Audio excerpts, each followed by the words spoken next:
சீரியல்களின் full எபிசோடுகளை Sun டிவியில் ஒளிபரப்பான உடனே எக்ஸ்க்ளூசிவாக சன் நெக்ஸ்டில் மட்டும் ஃப்ரீயா பாருங்கள்.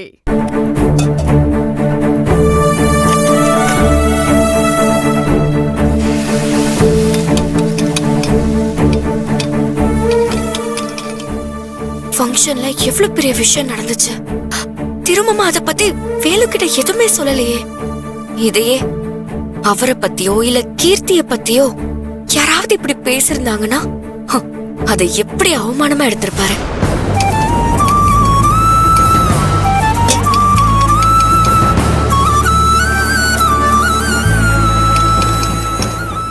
அந்த ஆளு வேலுவை பார்த்து அத்தனை பேர் முன்னாடி டிரைவர்னு சொன்னப்போ அது அவர் பெருசா கண்டுக்க கூட இல்லையே. அட்லீஸ்ட் அவங்க கிட்ட இல்லைனாலும் வேலுக்காச்சு புத்தி சொல்லிருக்கலாம்ல. ஆனா அவர் அப்படி எதுவுமே பண்ணல. அப்போ இதுக்கெல்லாம் என்னதான் அர்த்தம்?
உங்களுக்கு பிடிச்ச சாப்பாடெல்லாம் செஞ்சு எடுத்துட்டு வந்திருக்கேன், சாப்பிடுங்க.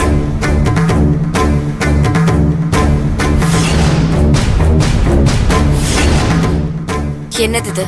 நீங்க பசியில இருப்பீங்க, ஃபங்க்ஷன் வீட்லயும் சாப்பிடல, வீட்ல எந்த சாப்பாடும் இல்ல, அதான் உங்களுக்கு பசிக்குமேன்னு இதை செஞ்சு எடுத்துட்டு வந்தேன், சாப்பிடுங்க. எனக்கு பசி இல்ல. ஃபங்க்ஷன்ல நடந்த எல்லாத்தையும் பார்த்து எனக்கு வயிறு நிறைஞ்சிருச்சு. இது எல்லாத்தையும் நீங்களே சாப்பிடுங்க. உங்க வார்த்தை எனக்கு புரியுதுங்க. ஃபங்க்ஷன் வீட்டில் எல்லாரும் உங்களையும் என்னையும் பார்த்து டிரைவர் வேலைக்காரன்னு சொன்னது எனக்கே மனசு கஷ்டமா தான் இருந்துச்சு. அதுக்காக சாப்பிடாம படுத்தா என்னங்க அர்த்தம்? இன்னைக்கு என்ன பார்த்து அவங்க வேலைக்காரங்கன்னு சொன்னா கூட பரவாயில்ல. ஆனா உங்களை பார்த்து அப்படி நினைக்கிறாங்கன்னா என்னால தாங்கிக்கவே முடியல. நீங்க எதுக்குங்க அப்படி நினைக்கிறீங்க? அவங்க என்ன நினைச்சா நமக்கு என்ன? நம்ம யாரு என்னன்னு நமக்கு தெரியும். அவங்க பேசினத நம்ம மனசுல எடுத்துக்கிட்டு நம்மளையே நம்ம ஏன் வருத்திக்கணும்? என்னங்க பேசுறீங்க? குடும்பமா ஒரு ஃபங்க்ஷன் வீட்டுக்கு போறோம், அங்க உங்க அண்ணனுக்கு ஒரு மரியாதை கிடைக்குது, ஆனா அதே மரியாதை உங்களுக்கு கிடைக்க மாட்டேங்குது. மரியாதை கிடைக்கலனாலும் பரவாயில்ல, ஆனா அவங்க உங்களை ஒரு வேலைக்காரனா நினைச்சு சாப்பிட கூட விடாம அவமானப்படுத்தி எழுப்பியிருக்காங்க. ஆனா அதெல்லாம் உங்க அண்ணன் சர்வ சாதாரணமா கடந்து போனாரு. இதே அவரோட பொண்டாட்டிய எங்க அப்பா தம் மகளா நினைச்சு உதவி பண்ணத எங்க அப்பாவை திட்டி எவ்வளவு பிரச்சனை பண்ணாரு. அப்போ அவரோட மனசுல அவரு பொண்டாட்டிக்கு ஒரு இடம், உங்களுக்கு ஒரு இடம்னு தானே இருக்கு. இல்லங்க, என்னங்க இப்படி பேசுறீங்க? இங்க பாருங்க வேலு, அவரு பொண்டாட்டி மனசுல தாழ்வு மனப்பான்மை வந்துடக்கூடாதுங்கிறதுக்காக தானே என்ன ஏழ்மையா நடந்துக்க சொல்லி உங்க அண்ணன் வற்புறுத்தினார்ல. உங்க மனசுல இருக்கிற தாழ்வு மனப்பான்மைய மாத்த அவரு ஏழ்மையா மாறுவாரா? மாட்டார்ல. எங்க இல்லங்க, எங்க அண்ணன் 4 இடத்துக்கு போறவரு, பெரிய பெரிய ஆளுங்களை சந்திக்கிறவரு, அவர் எப்படிங்க என்ன மாதிரி மாற முடியும்? அப்போ நீங்களும் அதே மாதிரி 4 இடத்துக்கு போறீங்க, 4000 பேரை சந்திக்கிறீங்க, நீங்க மட்டும் ஏன் அழுக்கு சட்டையோட சுத்திட்டு இருக்கீங்க? அதுக்காக நான் அவரை மாதிரி எப்படிங்க மாற முடியும்? நான் வேற, அவர் வேற. நான் இப்படி தாங்க.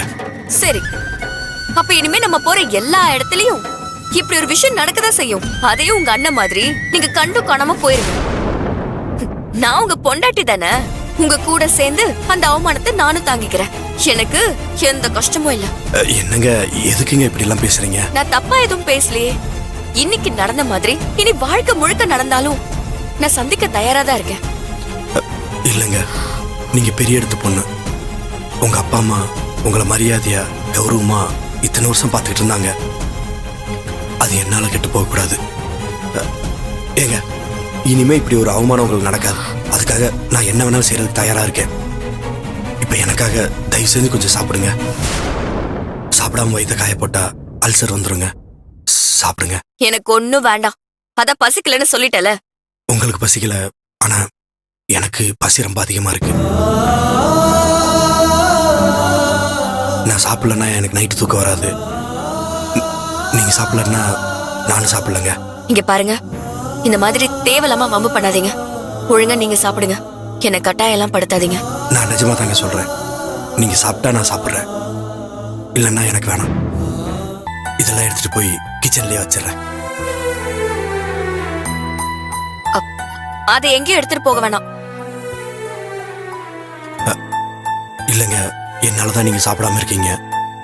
உங்களை விட்டுட்டு நான் மட்டும் எப்படிங்க சாப்பிட்றது? இன்னைக்கு ஒரு நாள் பட்னியா இருக்கிறதுனால ஒன்னும் ஆகாது. பரவாயில்ல, விடுங்க. என்னால நீங்க ஒண்ணும் பசியா இருக்க வேண்டாம்.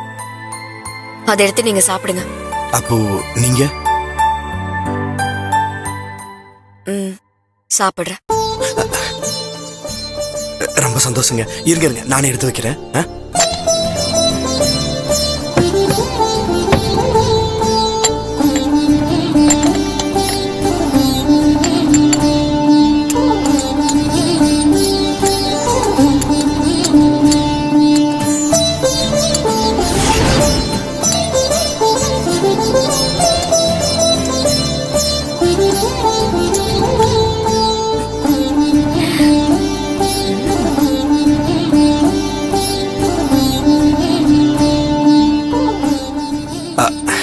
இந்தங்க, சாப்பிடுங்க.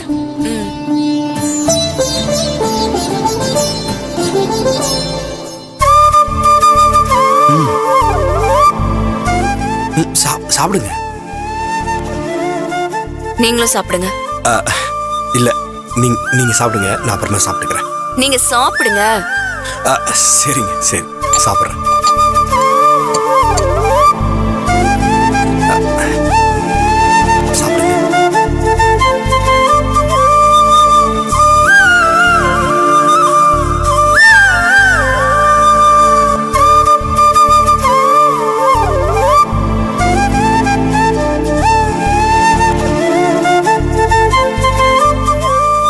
சாப்பாடு நல்லா இருக்கு. எந்த ஹோட்டல்ல வாங்கிட்டு வந்தீங்க? ஏங்க, ஹோட்டலா? பின்ன இதெல்லாம் ஹோட்டல்ல தானே வாங்கிட்டு வந்தீங்க? ஐயோ ஏங்க, ஹோட்டல்லாம் வாங்கலைங்க. உங்களுக்காக நானே சமைச்சு எடுத்துட்டு வந்தேன்.